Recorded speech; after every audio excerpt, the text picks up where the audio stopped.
कुरिन्थियों के नाम पौलुस प्रेरित की दूसरी पत्री अध्याय 7 वचन 9 और 10 में पढ़ रहा हूं, ध्यान से सुनिए।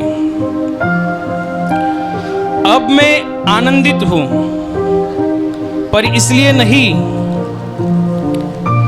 कि तुमको शोक पहुंचा, वरन इसलिए कि तुमने उस शोक के कारण मन फिराया, क्योंकि तुम्हारा शोक परमेश्वर की इच्छा के अनुसार था कि हमारी ओर से तुम्हें किसी बात में हानि न पहुँचे। क्योंकि परमेश्वर भक्ति का शोक ऐसा पश्चाताप उत्पन्न करता है जिसका परिणाम उद्धार है, और फिर उससे पछताना नहीं पड़ता, परंतु सांसारिक शोक मृत्यु उत्पन्न करता है। Hallelujah, hallelujah, hallelujah, hallelujah, hallelujah, hallelujah, hallelujah, hallelujah. प्रेरित पौलुस कुरिन्थियों की कलीसियाओं को जो पत्री लिखा है, उस पत्री में जो आज हमने उसमें से एक वचन पढ़ा है, दो पत्रियां लिखी है। कुरिन्थियों की जो कलीसिया है और उनके जो लोग हैं, उनके जो सदस्य हैं, वो पौलुस के बहुत विरोधी थे। वे पौलुस का विरोध करते थे। वे अपने आप को एक सच्चा प्रेरित होने का दावा करते थे, वरन पौलुस को वो झूठा प्रेरित कह के बताते थे कि पौलुस झूठी शिक्षाएं देता है, झूठी बातें बताता है, झूठे परमेश्वर के विषय में परमेश्वर के विषय में झूठ बताता है, वरन हम सच्चे हैं। ऐसे उन लोगों में मन मुटाव था। कुरिन्थियों की जो कलीसिया हैं और पौलुस के विषय में बीच में एक मन मुटाव था। वे पौलुस का विरोध करते थे और पौलुस को वो चाहते नहीं थे।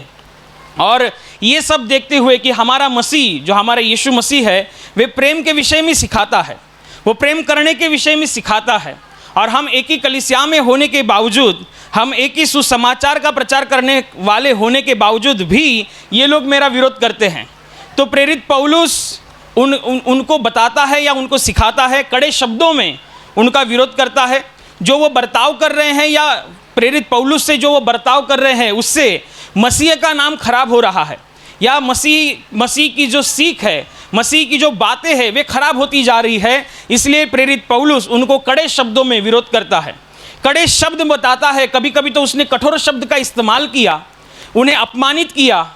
और बाइबल बताती है कि इन पत्रों के द्वारा प्रेरित पौलुस ने कुरिन्थियों की कलीसियाओं के कान खुले किए, उनको अच्छी शिक्षा दी। जैसा कि एक बाप अपने बिगड़ेल बेटे को कान मरोड़ कर सिखाता है, वैसे ही ये प्रेरित पौलुस ने कुरिन्थियों की कलीसिया के लोगों को बराबर आत्मिक रीति से कान मरोड़ कर अच्छी बातें और सच्ची बातें सिखाई।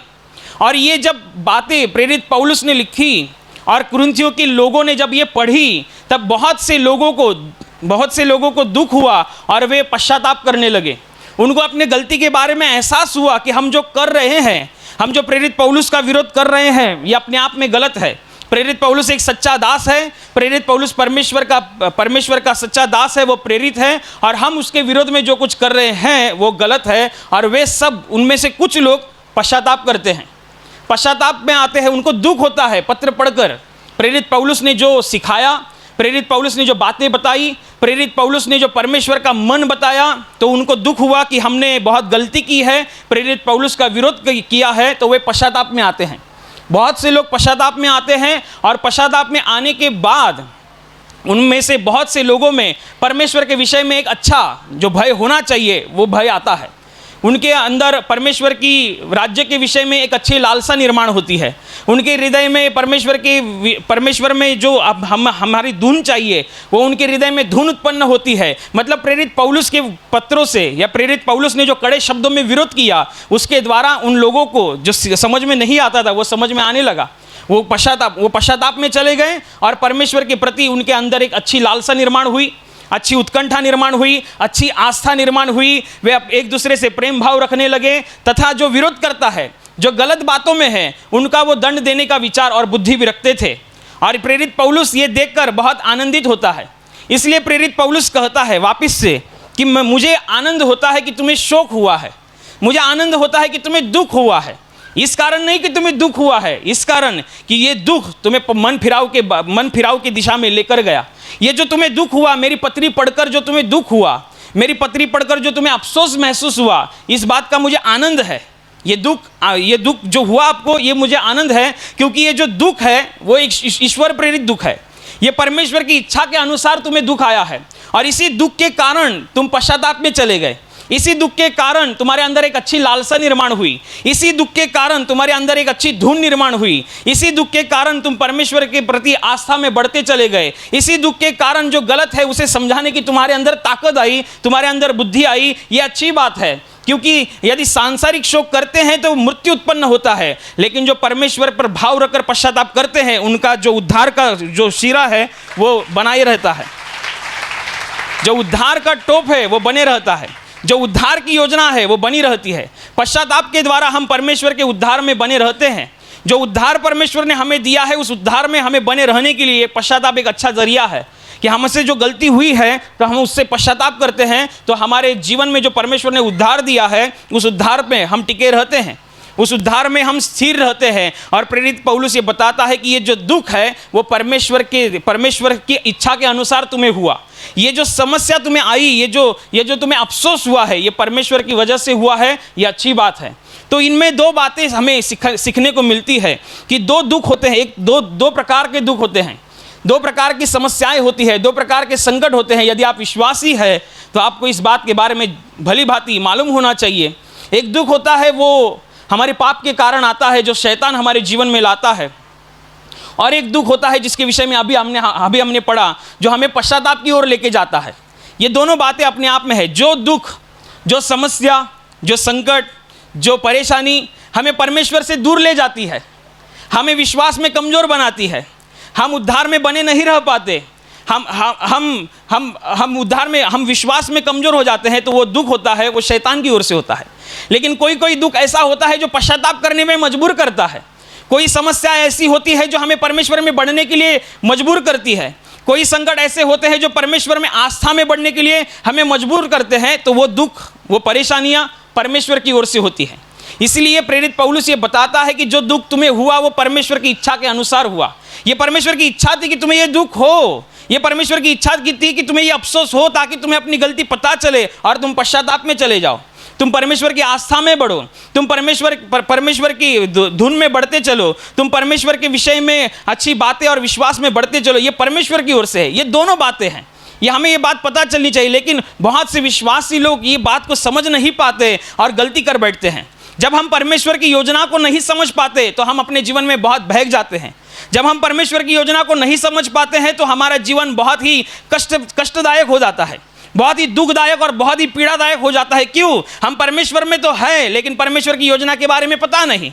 हम परमेश्वर में तो है लेकिन परमेश्वर की इच्छा के बारे में पता नहीं। बस हम विश्वासी है, लेकिन मेरे जीवन में जो हो रहा है उसके पीछे कारण क्या है, मेरे विषय में जो हो रहा है उसके विषय में परमेश्वर क्या बोलता है, परमेश्वर क्या चाहता है, परमेश्वर की क्या इच्छा है, परमेश्वर की क्या योजना है। और ये न पता होने के कारण बहुत से विश्वासियों का जीवन बहुत ही कष्टदायक होता है, बहुत ही पीड़ादायक होता है, बहुत ही क्लेशदायक होता है। क्यों?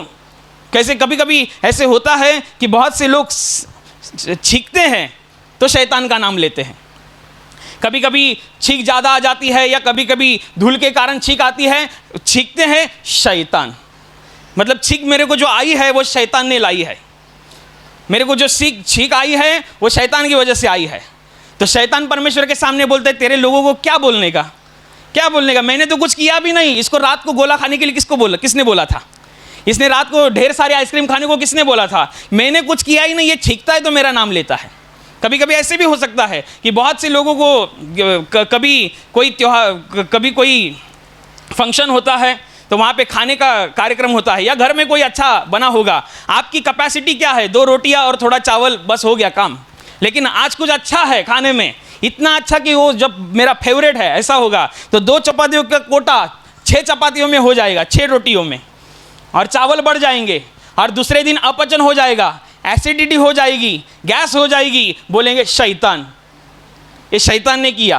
तो शैतान बोले इसको क्या बोलने का तेरे लोगों को, इसको कल रात को इतना भरपेट खाना खाने के लिए किसने बोला था? पेट पेट फटने तक खाना खा लीजिए, इसको किसने बोला था? लेकिन आप समझो तो सही कि ये है, कुछ दुख होते हैं जो हमारी पापों की वजह से आते हैं, शैतान की वजह से आते हैं। कुछ दुख होते हैं वो परमेश्वर इससे उन्हें इजाजत देता है ताकि हम समझ जाए, ताकि हम संभल जाए, ताकि हम स्थिर रहे, ताकि हम पश्चाताप में रहे। तो ऐसे कुछ दुख होते हैं, और कुछ दुख ऐसे होते हैं जो हमारे ही कारण आते हैं। ठंड का मौसम है, बहुत अच्छी बारिश गिर रही है नहीं, कोई आइसक्रीम फ्री में दे के गया है तो एक दो फैमिली पैक ऐसे ही निपटा दिए, एक दो फैमिली पैक। अरे कुछ उसका अनुमान होता है, परमेश्वर ने आपको एक अच्छी काया दी है, वो आपको शरीर दिया है, वो उसका मंदिर है, उसके कुछ गणित होते हैं, उस गणित के बाहर जाकर कुछ करेंगे तो सहज है कुछ ना कुछ होगा ही।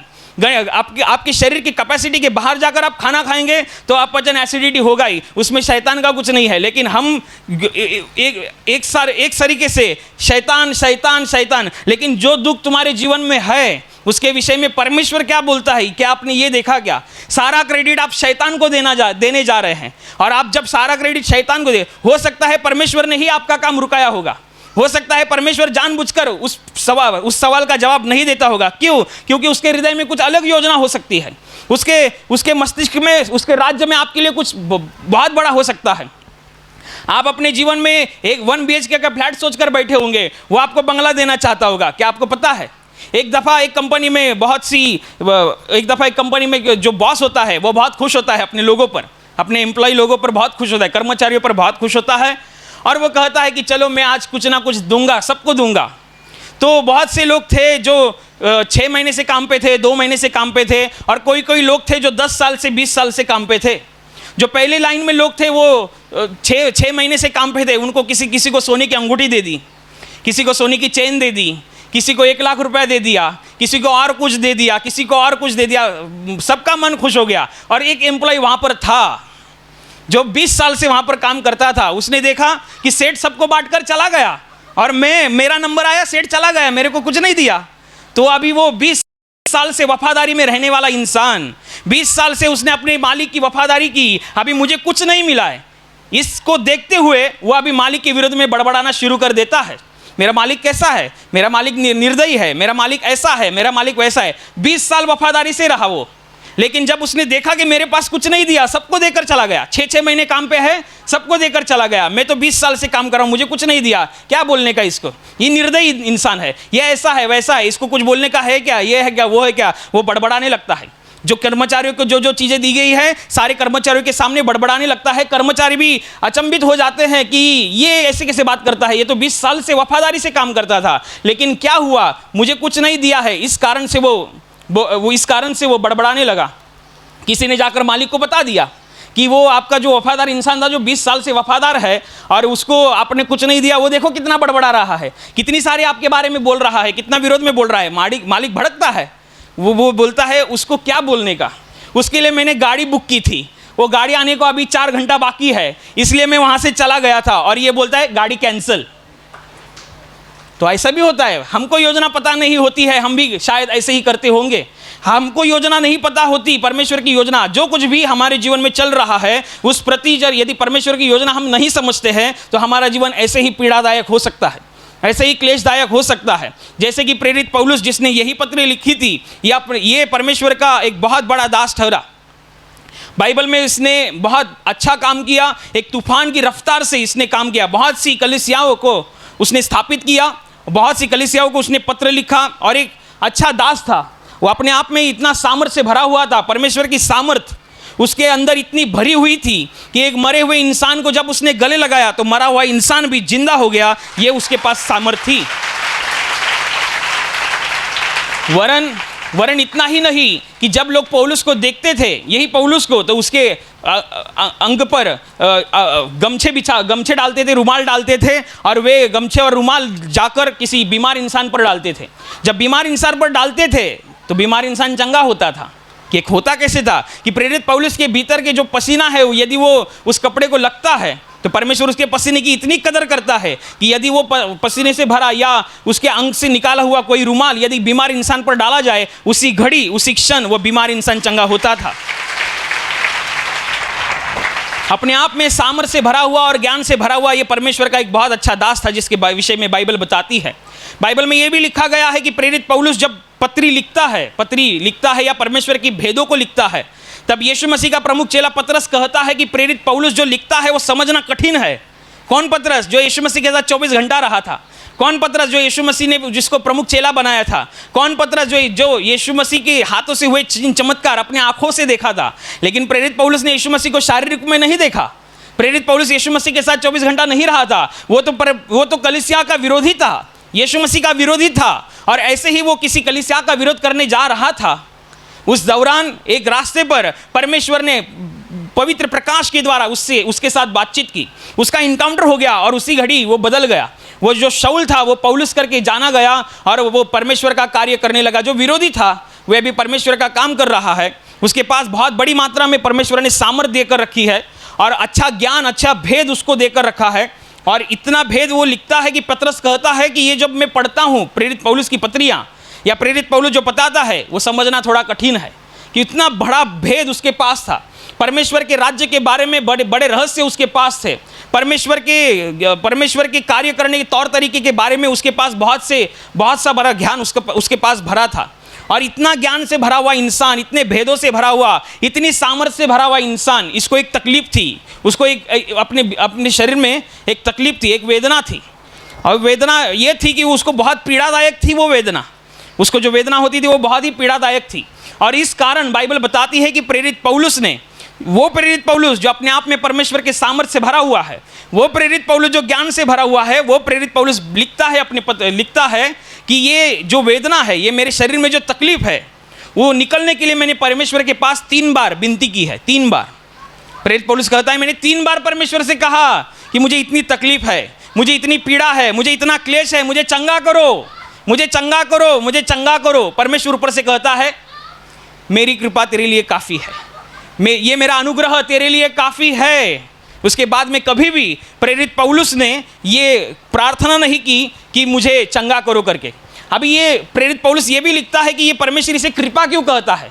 मुझे पीड़ा है, मुझे शारीरिक तकलीफ है, मुझे वेदना है, मैं परमेश्वर से प्रार्थना कर रहा हूँ, परमेश्वर चंगा करने के बजाय कहता है ये मेरा अनुग्रह है जो तेरे लिए काफ़ी है। क्यों? क्योंकि बाइबल में वो कहता है कि मुझे जो ज्ञान है, मुझे जो भेद समझ में आता है, मेरे पास जो रहस्य है, मेरे पास जो परमेश्वर की सामर्थ्य है, उसके कारण मुझे घमंड ना चढ़े। इसलिए परमेश्वर ने ये एक योजना बनाकर रखी है ताकि जब कभी मुझे तकलीफ हो तो मैं अपने आप से पूछूं क्या मैंने आज घमंड किया था, आज मुझे तकलीफ बढ़ गई है, क्या मैंने घमंड किया था, मुझे तकलीफ बढ़ गई है, तो मैं घमंड के कारण चढ़ ना जाऊं, मुझे घमंड के कारण मेरा पतन न हो जाए, मैं घमंड के कारण विश्वासी मार्ग से भटक ना जाऊं। इसलिए परमेश्वर ने मुझ पर दया की कि मेरे अंदर ये तकलीफ है, मेरे अंदर ये शारीरिक तकलीफ है। ये परमेश्वर की ओर से उसके अंदर एक शारीरिक तकलीफ रखी गई थी, इसलिए परमेश्वर ने उससे कहा था कि ये मेरा अनुग्रह है। और बाद में ये जब उसे पता चला कि ये जो मुझे तकलीफ है ये मेरी भलाई के लिए ही है, ये मुझे जो वेदना है वे मेरी भलाई के लिए है, ताकि मैं घमंड से भर ना जाऊं, ताकि मैं गर्व से भर ना जाऊं और ताकि मैं विश्वासी मार्ग से भटक ना जाऊं। ये तो परमेश्वर ने मेरे लिए कितना बड़ा काम किया है। लेकिन उसकी जगह और कोई दूसरा होता तो एक तरीके से बराडी में बोलता रट्टा लावत रहने, एक तरीके से प्रभु मुझे चंगा करो, आधा घंटा उसमें ही जाता रहेगा, प्रभु मुझे चंगा करो। लेकिन प्रभु बोलेगा मैंने तेरे भलाई के लिए तो ये तकलीफ रखी है, मैंने तेरी अच्छाई के लिए तो मैंने ये तकलीफ रखी है, लेकिन उसका एक ही चालू है, मुझे चंगा करो, मुझे चंगा करो, मुझे चंगा करो। तो आप पहले देखो तो सही कि जो कुछ भी आपके जीवन में समस्या है, जो कुछ भी आपके जीवन में तकलीफ है, जो कुछ भी आपके जीवन में संकट है, तो वो किस कारण है। क्या मुझसे कोई गलती हुई है?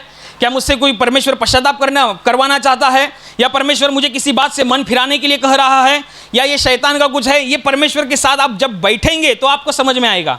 आपके आत्मिक कान या आत्मिक आंखें यदि खुली रहेगी तो ही आपको पता चलेगा कि मेरे जीवन में जो दुख है उसका कारण क्या है। यदि परमेश्वर की योजना को प्रेरित पौलुस समझ नहीं पाता तो हमेशा यही प्रार्थना करता बैठता आधा घंटा। आज मैंने 15 मिनट प्रार्थना की है तकलीफ निकलने के लिए, परमेश्वर सुना नहीं, अभी मैं कल आधा घंटा बैठूंगा, आधा घंटा प्रार्थना करेगा, परमेश्वर मेरी तकलीफ निकाल। पौलुस कहेगा परमेश्वर मेरी तकलीफ निकाल, परमेश्वर ने तकलीफ नहीं निकाली, वो बोलेगा नहीं, आधा घंटा से नहीं सुनता है परमेश्वर, 1 घंटा करूंगा मैं, 1 घंटा वो वापिस से परमेश्वर मेरी तकलीफ निकाल, परमेश्वर मेरी तकलीफ निकाल, परमेश्वर तकलीफ नहीं निकाला। दूसरे दिन बोलेगा 2 घंटा प्रार्थना करूंगा। अरे लेकिन आपको ये बात समझनी चाहिए कि परमेश्वर ने तकलीफ तुम्हारी भलाई के लिए ही रखी थी, कभी कभी ऐसे होता है कि कभी कभी हम जाने अनजाने में किसी को बहुत ही बुरा भला कह देते हैं। जाने अनजाने में पति पत्नी में मन मुटाव हो जाता है तो बहुत ही भला बुरा कह देते हैं, और अचानक से शरीर में दुखने लगता है, पता नहीं चलता, उसको लगता है शायद आज काम ज़्यादा हो गया, तो प्रार्थना करूँगा तो हो जाएगा। प्रार्थना में बैठता है, प्रभु मेरा तकलीफ निकाल, वो निकलती नहीं है, क्योंकि जब मन मुटाव हुआ, जब झगड़ा हुआ, तब आपने बहुत सी चीज़ें बोली जो बोलनी नहीं चाहिए थी। और बाइबल बताती है, और बाइबल के अनुसार हम ये सीखेंगे कि उसको तकलीफ है, वो प्रार्थना करता है, तकलीफ ठीक नहीं होती। दूसरे दिन बोलता है और मैं ज़्यादा प्रार्थना करूँगा और ठीक हो जाएगी, और ज़्यादा प्रार्थना करूँगा और ज़्यादा ठीक हो जाएगी। आप परमेश्वर की योजना से भटकते जा रहे हैं। आपको यदि परमेश्वर की योजनाओं को समझना है, अपनी आत्मिक आंखों को खुला रखते हुए और अपने आत्मिक कानों को खुला रखते हुए परमेश्वर के पास, परमेश्वर के समीप बैठना चाहिए। जो मेरे जीवन में जो है उसके विषय में परमेश्वर क्या चाहता है, क्या अभी तक ऐसी कोई चीज़ है जो मुझे छोड़नी चाहिए थी लेकिन अभी तक मैंने छोड़ी नहीं है? ऐसा कुछ है? ऐसे कितना बार मैंने ऐसे लोगों को देखा है कि 12 साल से प्रार्थना में आते हैं, लगातार 12 साल से प्रार्थना में आते हैं और 12 साल से प्रार्थना कर रहे हैं, सब काम हो रहा है, लेकिन एक ही तकलीफ थी उस व्यक्ति को, जिस रीढ़ की हड्डी बहुत दुखती थी, रीढ़ की हड्डी में गैप बताया गया था, और वो 12 साल से प्रार्थना में थे। बहुत बड़ी बड़ी गवाहियाँ उसके जीवन में होकर चली गई, बहुत बड़ी बड़ी गवाहियाँ। और एक दफ़ा वो आई और उसने देखा कि उसने पूछा कि मुझे ये तकलीफ़ है, तो मैंने पूछा कि ऐसे कुछ बातें हैं जो परमेश्वर चाहता है कि आप छोड़े और आप नहीं छोड़ रहे हैं? नहीं, ऐसा कुछ नहीं है, नहीं ऐसा कुछ नहीं है। तब मैंने उनकी जो रिश्तेदार थे उनको पूछा, तो उन्होंने कहा कि उनको काली मसीरी लगाने का आदत है। जो छोड़ना चाहिए था 12 सालों में वो तो छोड़ा नहीं, वो छोड़ेंगे। जब वो छोड़ा परमेश्वर के सामने समर्पण किया, तो बाइबल के अनुसार उनके जीवन में कार्य हुआ और उनके जीवन में गवाही घटी और वे अपने जीवन में चंगे हो गए। तो ऐसी रीति से हमें ये समझना चाहिए कि परमेश्वर क्या चाहता है। एक बार एक बहन थी जो प्रार्थना में आती थी, लगातार प्रार्थना में आती थी, लगातार। मैं उसे देखता था, मुझे ऐसे लगता था बाप रे कितनी आत्मिक व्यक्ति है, इसके जीवन में कार्य हो क्यों नहीं रहा है। मैं खुद कितनी बार उसके लिए प्रार्थना की, उसका कार्य क्यों नहीं हो रहा है, उसका काम क्यों नहीं हो रहा है। परमेश्वर से नहीं जवाब आ रहा है, ना मुझे कुछ समझ में आ रहा है, लेकिन मुझे ऐसे लगता था इसके जीवन में गवाही होनी चाहिए। क्या प्रार्थना करती है, क्या बाइबल पढ़ती है, क्या अच्छा करते हैं, बहुत अच्छा। एक दिन काउंसलिंग का टाइम था, काउंसलिंग के टाइम में वो बहन लाइन में खड़ी थी और मुझे पता नहीं, और मैं वहाँ पे बैठा था और वो अचानक से आई। कितने साल से उसको तकलीफ है, मैं देखता हूँ इसके जीवन में गवाही क्यों नहीं हो रही है, और वापस से उसका प्रॉब्लम सेम था, क्योंकि मुझे पता था उसका प्रॉब्लम क्या है, सेम था। और वो वैसे ही मुझे कंटस्ट हो चुका था। अब ये बोलेगी, उसके बाद ये बोलेगी, उसके बाद ये बोलेगी, ये 3 काम है उसके, ये होने चाहिए, इतने साल से तकलीफ है, इतने साल से पैसे गवाए हैं, ये हॉस्पिटल गया, वो हॉस्पिटल, सब मुझे कंटस्ट था, क्योंकि लगातार इसे वो प्रार्थना में आती। मेरे थोड़ा ध्यान से देखा, उसकी मुंह की तरफ थोड़ा ध्यान से देखा, तो मुझे वो गोवा गुटखा की बात आने लगी। वो मुँह धोकर नहीं आई थी उस टाइम। तब मैं पता चला कि परमेश्वर ने तुम्हारा दिमाग लॉक किया कि तुम यहाँ, मतलब जब वो प्रार्थना में आती थी तो मुंह धोकर आती थी, लेकिन उसी टाइम वो मुंह धोकर नहीं आई थी। परमेश्वर ने उसकी बुद्धि लॉक की ताकि उसके सवाल का जवाब मिले। मैंने उसकी तरफ देखा, मैं बोला समझ गया तुम्हारा काम क्यों नहीं हो रहा है, और होगा भी नहीं। ऐसे भी मैंने कहा, ऐसे कैसे ब्रदर, मैं तो रोज प्रार्थना, वो ठीक है, प्रार्थना में आता है वो ठीक है, विश्वास करते हो ठीक है, लेकिन पाप छोड़ना बहुत ज़रूरी बात है। तुमने गोवा गुटखा खाया, ऐसे करती है। तब उसको पता चला कि मैं मुँह धोकर नहीं आई हूँ। और जब अभी वो नहीं छोड़ा, लेकिन उन्होंने केंद्र छोड़ दिया, वो प्रार्थना में आना छोड़ दिया। गोवा गुटखा ज़्यादा प्यारा है कि परमेश्वर प्यारा है, अपना कुटुंब प्यारा है कि परमेश्वर प्यारा है, नौकरी प्यारी कि परमेश्वर है। आपके जीवन में सबसे पहला स्थान परमेश्वर को होना चाहिए, ताकि परमेश्वर हमें आशीषित बनाए रखें। परमेश्वर की योजनाओं को समझने के लिए परमेश्वर के साथ मेल मिलना बढ़ाना चाहिए, परमेश्वर के साथ बैठना चाहिए, जो कुछ वो बोलता है वो करते रहना चाहिए, तब हमें जाके परमेश्वर की योजना समझेगी। जब योजना नहीं समझती हम बहुत ही पीड़ादायक हो जाते हैं। जैसे कि मैंने उदाहरण के तौर पर बताया था उस कर्मचारी के बारे में जो 20 साल से वहाँ पे काम पे था। उसने देखा कि मुझे कुछ नहीं दिया है, मालिक चला गया, लेकिन उसको क्या पता था कि मालिक ने तुम्हारे लिए गाड़ी बुक कर रखी थी जो 4 घंटे के बाद आने वाली थी, लेकिन तुमने कुड़कुड़ाना शुरू कर दिया। ऐसे ही होता है, परमेश्वर की योजना नहीं समझती तो परमेश्वर के विषय में कुड़कुड़ाना शुरू करते हैं। परमेश्वर के पास जो होता है वो बहुत ही मजबूत होता है। जैसे कि बाइबल में लाजरस के विषय में जब कहा गया था, जब लाजरस बीमार था, तो बाइबल बताती है कि यीशु मसीह को बुलावा भेजा था कि तुम्हारा दोस्त बीमार है करके, लेकिन यीशु मसीह नहीं गया, क्योंकि यीशु मसीह के हृदय में एक बहुत बड़ी योजना थी। लोगों को लगा होगा कि इसने तो यीशु मसीह को बुलावा भेजा था ना, तो यीशु मसीह क्यों नहीं आया, लेकिन उनको क्या पता था कि यीशु मसीह के पास कितनी बड़ी योजना है। ये लाजर मर गया, उसको तौर तरीके से उसका क्रियाक्रम किया गया और उसके लोगों ने, बेथानी गांव के लोगों ने वहाँ उसको कब्र में रखा और सब लोग चले गए और यीशु के विषय में कुछ कुछ बोलते रहे होंगे।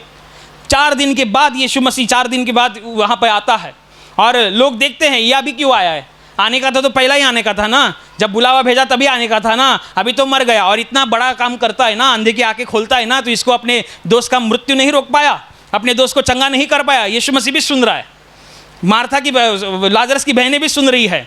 यीशु मसीह कहता है अभी पत्थर हटाओ, अभी टाइम है, अभी योजना है, अब तुमको दिखाता हूँ। लाजरस बाहर आ, 4 दिन पर पड़ा इंसान जो का त्यों बाहर आता है। तो जो लोग बेथानी गांव के जो लोग यीशु मसीह का विरोध करते थे, इतना विरोध कि यीशु मसीह को मारना चाहते थे, उनमें से कई लोग यीशु मसीह पर विश्वास करने लगे और कहने लगे कि यही सच्चा मसीहा, सच्चा उद्धार करता है, जिसके विषय में नियम शास्त्रों की किताबें कहती है। तो परमेश्वर क्या करना चाहता है, कैसे करना चाहता है, ये उसकी योजना है। लेकिन ध्यान रखना, क्या कुछ भी हो, नुकसान हो, फायदा हो, अच्छा हो, बुरा हो, लेकिन जो कुछ भी होगा, बाइबल बताती है जो कुछ भी होगा वो उत्तम होगा, क्योंकि वो सब उत्तम, वो अपने आप में उत्तमता का परमेश्वर है। वे उसके पास जो कुछ भी है वे उत्तम है। खाली ए क्लास का या बी क्लास का नहीं, A1 क्लास का है। वो सब कुछ फर्स्ट क्लास देना जानता है, वो उत्तम देना जानता है। हम सोचते हैं हमारे सोचने के लिए मर्यादा होती है, लेकिन परमेश्वर की सोच के लिए मर्यादा नहीं होती। वो अनगिनत रीति से सोच सकता है और वो अपने आप में बहुत बड़ा सामर्थ्यशाली है, वो कुछ भी कर सकता है। उसकी ताकत पर विश्वास करे, उसकी योजनाओं पर विश्वास करे, योजनाओं पर विश्वास करे, योजना के तहत चले, ना कि कुड़कुड़ाए। वही लोग कुड़कुड़ाते हैं जिनको योजना पता नहीं होती, वही लोग परमेश्वर के विरोध में बोलते हैं जिनको योजना नहीं पता होती। जिसका उदाहरण मैंने दिया, उस उदाहरण के इंसान की तरह आपका जीवन ना बना रहे। मैं आज गया था प्रार्थना में, मुझे लगा आज मैं चंगा हो जाऊंगा, लेकिन हुआ नहीं। अभी मैं अगला संडे नहीं जाऊंगा। तो आपको क्या पता अगला संडे ही आपके उद्धार के लिए परमेश्वर ने रखा हो, अगला संडे ही आपकी चंगाई के लिए परमेश्वर ने रखा हो, और आप इस संडे में वैसे ही, जैसे कि उसने कहा मुझे कुछ नहीं दिया तो वो कुड़कुड़ाने लगा, लेकिन 4 घंटे के बाद उसकी न्यू कार आने वाली थी, एकदम मराठी में कोरी करकरीत गाड़ी आने वाली थी, लेकिन उसने क्या किया, कुड़कुड़ाना शुरू कर दिया। मालिक भड़क गया, गाड़ी कैंसिल। मालिक को भड़काना नहीं। हमारा जो मालिक है, जो स्वर्ग और पृथ्वी का मालिक, कभी भड़काना नहीं। वो बहुत ही अच्छा है, वो बहुत ही प्रेम से रहता है, वो दया का सागर है। जो कुछ भी करता है बहुत ही धीमे से करता है, लेकिन मजबूत करता है। इसलिए उसकी योजना के ऊपर विश्वास करने के लिए स्वर्ग से हमें सहायता अनुग्रह मिले, इसलिए हम प्रार्थना करेंगे। Hallelujah, hallelujah. और अभी प्रार्थना करने का समय है। प्रभु यीशु मसीह ने कहा, यद्यपि तुम मेरे नाम से कुछ मांगोगे तो वह परमेश्वर की महिमा के लिए तुम्हें दिया जाएगा। हाँ, उसका वचन यही सत्य है। वह अपने वचनों को पूरा करना जानता है, वह अपने वचनों को पूरा करने की सामर्थ रखता है। इसलिए हम उसके वचनों पर और सामर्थ के ऊपर विश्वास रखते हुए विश्वास के द्वारा प्रार्थना करेंगे। आपके जिस हिस्से पर बीमारी है उस हिस्से पर हाथ रखिए, और वहाँ हाथ नहीं रख सकते तो अपने सीने पर हाथ रखिए। आपके जीवन में से और शरीर में से हर एक दुख, तकलीफ, बीमारी प्रभु यीशु मसीह के पवित्र नाम इसी क्षण नष्ट हो जाए। आपके जीवन के बंधन और श्राप प्रभु यीशु मसीह ने बहाए हुए पवित्र लहू के द्वारा इसी क्षण टूट जाए। आपके जीवन की समस्या और शैतान का भयावह अंधार प्रभु यीशु मसीह के दिव्य और पवित्र प्रकाश के द्वारा इसी क्षण नष्ट हो जाए। आप पर, आपके परिवार के ऊपर प्रभु यीशु मसीह के महान आशीष आए। आमीन।